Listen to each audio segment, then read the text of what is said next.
আমরা এই ভিডিওতে একটু অ্যাপেন্ড কোয়েরি নিয়ে কথা বলবো। তো অ্যাপেন্ড কোয়েরি নিয়ে কথা বলার আগে বলি যে এই ভিডিওটা আপনারা একটু পুরো দেখবেন, তার কারণ হচ্ছে যে এখানে কিছু প্রবলেম অ্যারাইজ হবে এবং সেটার সলিউশন আমরা করব। অ্যাপেন্ড কোয়েরির মূল কাজ হলো যে দুটো টেবিলের ভ্যালুকে একসাথে করে দিয়ে একটা টেবিলে যুক্ত করে দেওয়া। সেই জন্য আমি দুটো টেবিল নিয়েছি, ব্যাচ এ এখানে দুটো রেকর্ড আছে, দেখেন সিরিয়াল 1 2 দুটো নাউন্স রেকর্ড আছে। ব্যাচ বিতে এখানেও দুটো রেকর্ড আছে। তো অ্যাপেন্ড কোয়েরি করার জন্য আমাকে প্রথমে ক্রিয়েট থেকে query wizard, sorry query design, আমি ব্যাচ এটা নির্ধারণ করে অ্যাড করলাম, ক্লোজ করলাম। এখন এখানে ডাবল ক্লিক করে এটা পুরোটা সিলেক্ট করি, তারপর মাউস দিয়ে চেপে ধরে এখানে ছেড়ে দিই। ব্যাচ এর সবগুলো ফিল্ড এখানে চলে আসছে। এখন আমি অ্যাপেন্ড কোয়েরিতে ক্লিক করে এখানে অ্যাপেন্ড করব, আমি কার সাথে, ব্যাচ বি এর সাথে। ওকে দিলাম।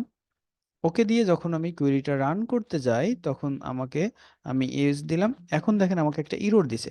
এই ইররটা মূলত যে আমি যখন দুটা দুইটা টেবিলের রেকর্ড একসাথে করতে যাচ্ছি তখন এখানে কি এর একটা ভায়োলেশন হচ্ছে।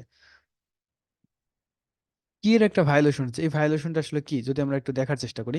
সেটা হলো যে আমরা এখন এইটার ডিজাইনে যাই এবং এইটার ডিজাইনে যাই, দুটার ডিজাইনে আসি।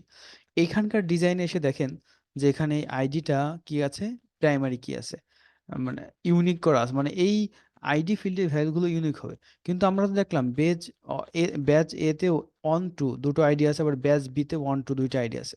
তখন যখন এই দুইটা টেবিলের ভ্যালু এক জায়গায় করা হবে তখন কিন্তু আইডি ফিল্ডে 1 2, 1 2বার আসতেছে, 2 2বার আসতেছে।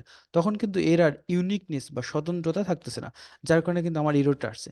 তাহলে আমি যদি এখানে এই যে প্রাইমারিকে এটা তুলে দেই, আবার ব্যাচ বিতে এসে ওই প্রাইমারিকে এটা তুলে দেই, তখন কিন্তু এখন আর এদের ইউনিকনেস থাকতেছে না। এখন কিন্তু এই সব ফিল্ডে আমরা ডুপ্লিকেট ভ্যালু কি যুক্ত করতে পারি। তাহলে এখন আমরা যদি এই কুয়েরিটাকে আবার এই কুয়েরিটা আমরা রান করতে যাই, কুয়েরিটা আমাদের আগে করা ছিল আবার। আহ, আচ্ছা, এই যে আমার কোয়েরি 1, এখন এই কোয়েরিটা যদি আমরা রান করতে যাই, রান করি, আমার কিন্তু কোয়েরিটা রান হয়ে গেছে। আমি যদি এটা ক্লোজ করে দিই, সেভ দিয়ে নাম দিলাম অ্যাপেন্ড, অ্যাপেন্ড, ওকে। এখন আমি যদি ব্যাচ বিতে আসি, দেখেন আমার এই যে ব্যাচ 1 এর যে ভ্যালুগুলো ছিল না, ইমরান এবং হাসান, এটা কিন্তু ব্যাচ বিতে যুক্ত হয়ে গেছে এবং সিরিয়াল যে ছিল 1 2, সেই 1 2ই কিন্তু আসছে। কিন্তু প্রথম অবস্থায় যখন এদের কি এর একটা ভায়োলেশন ছিল তখন কিন্তু এই আসতে দিচ্ছিল না, তার কারণ এই আইডি ফিল্ডটা ইউনিক থাকলে তো 1 2বার 2 2বার এটা তো মেনে নিবে না, তাই না? তাহলে অ্যাপেন্ড কোয়েরি করার ক্ষেত্রে আমার কি এর যে ঝামেলা সেটা কিন্তু খুব খেয়াল করতে হবে।